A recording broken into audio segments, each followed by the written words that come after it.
세계사 수능 특강 11강 개념 3 19세기 자유주의 중에 프랑스의 혁명을 통한 자유주의의 어떤 확산 앞에서 봤고요. 이제 영국은 혁명이 아닌 의회와 함께하는 점진적인 개혁입니다. 그래서 영국에서는 개혁이라는 제목으로 스툭에도 나와 있습니다. 그래서 점진적이었다. 신사의 나라니까 그렇게 기억해도 관계없을 것 같습니다. 각 분야별로 조금씩 자유가 확대되는 모습이 영국 자유주의 개혁의 특징입니다. 종교에서도 자유가 확대가 되고요. 정치에서도 선거권의 확대가 이루어지고요. 경제에서도 이제 자유주의 무역으로 가는 모습이 보이게 됩니다. 그러면 종교부터 한번 볼까요? 심사법 기억나요? 영국 혁명의 그 과정 중에 복고왕정에 대항해서 의회가 심사법과 인신보호법을 만들게 되는데요. 그 심사법이 폐지가 됩니다. 1828년에요. 그 이야기는 이제 비국교도의 공직 취임을 막았었는데 국교도가 아니어도 공직에 취임할 수 있게 되었다라는 거죠. 그리고 가톨릭 해방법. 이제 가톨릭 교도에 대한 차별이 철폐가 됩니다. 그게 1829년입니다. 사실 영국은 국교회가 국교이기 때문에 가장 중요했고 가톨릭에 대한 반감이 제일 컸을 텐데 이제 자유가 확대되는 모습이 여기에서 보이게 됩니다. 네. 그리고 가장 아마 문제에서 빈번히 나올 부분은 이 선거권의 확대를 통한 정치면에서의 그런 자유인데요. 이 흐름을 잘 봐두세요. 1832년에 1차 선거법 개정이 있습니다. 네, 7월 혁명의 영향을 받은 부분도 있습니다. 왜 선거법을 바꿔야 됐었냐면요. 이때 되면은 이제 영국은 산업혁명이 활발하게 일어나고 있는 그런 지역이기 때문에 갑자기 커진 도시도 있고 완전히 인구가 줄어들어 버린 그런 시골도 있어요. 예. 근데 그 인구에 맞춰서 선거구가 조정이 돼야 되는데 그렇게 되지 않은 선거구를 부패 선거구라고 합니다.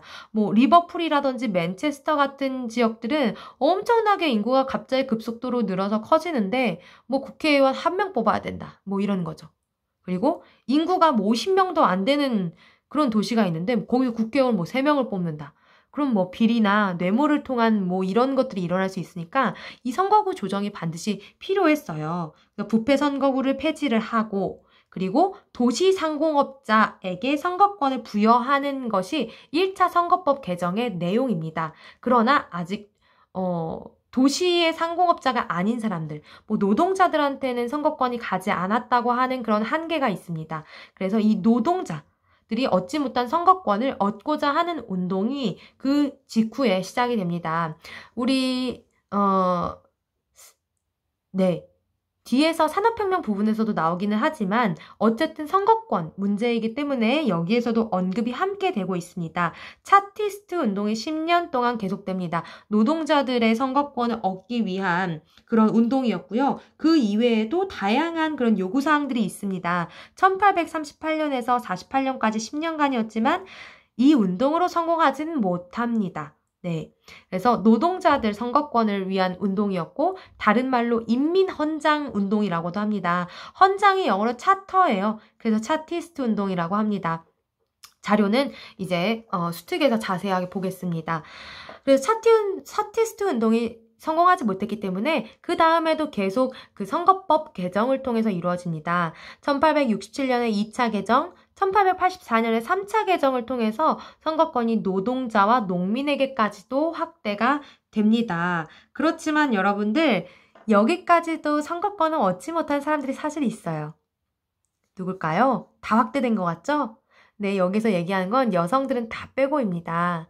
네. 좀 여성의 참정권 운동은 이후로도 아주 격렬했어요. 아주 격렬했는데 이런 정말 지금 우리가 생각하는 20세 이상의 남녀 보통 선거는 유럽이라고 해도 1차 세계대전 이후까지 가야 됩니다. 이것도 한번 선지에 나온 적이 있습니다. 영국의 보통 선거는 와, 이것도 꽤 오래 시간 지나야 되네요. 1928년, 네, 이루어지게 됩니다. 이 내용 자체가 선지로 출제가 된 적이 있습니다.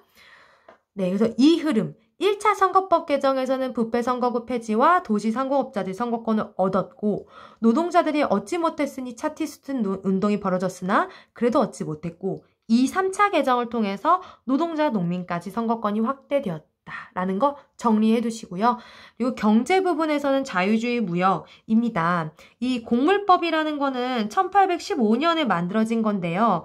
그 영국 안에 있는 지주들의 이익을 보장하기 위해서 수입해서 들어오는 곡식에 관세를 부과하는 거예요.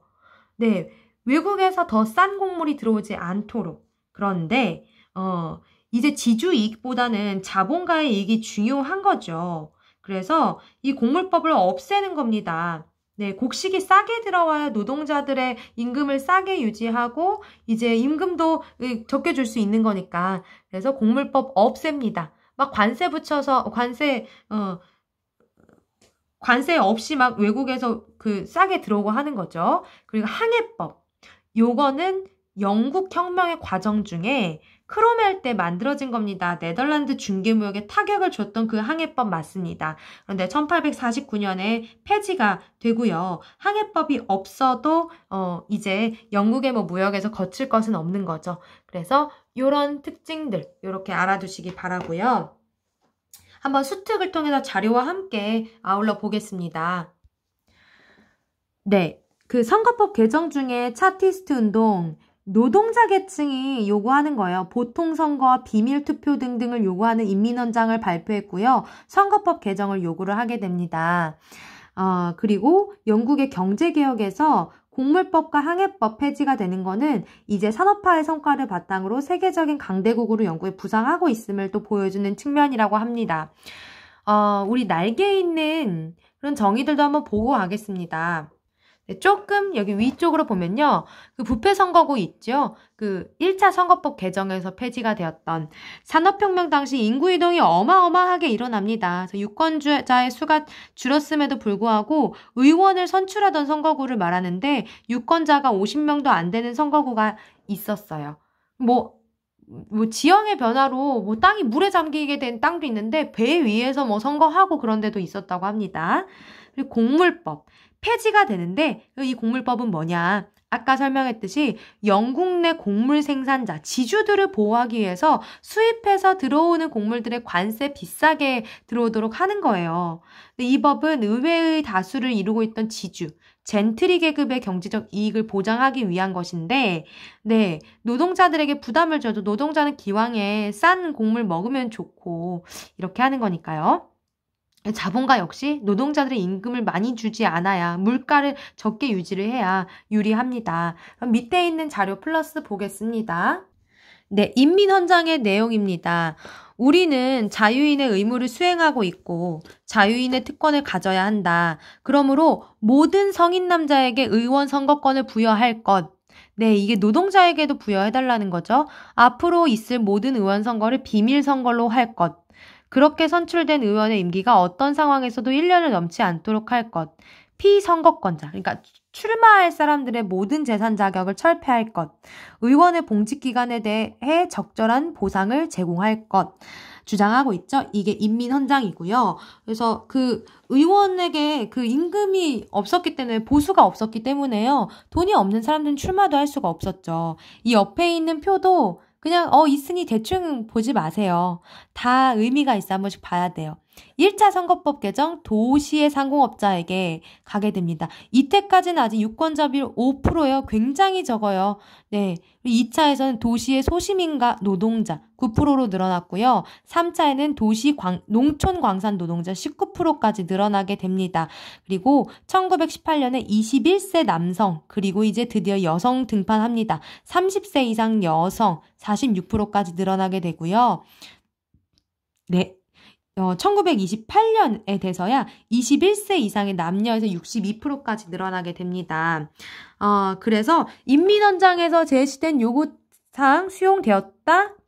안 됐다입니다. 그래서 이후 2차 1867년 그리고 3차 1884년의 개정을 통해서 도시소시민 노동자, 농촌 노동자, 광산 노동자에게도 선거권이 부여되면서 민주주의가 이렇게 발전하고 라는 내용까지 알아두면 19세기 자유주의에 대한 내용 끝난 겁니다. 네, 일단 이렇게 수고했고요. 이제 민족주의부터는 우리 이제 대면 수업으로 내용을 좀 나가도록 하겠습니다. 수고하셨습니다.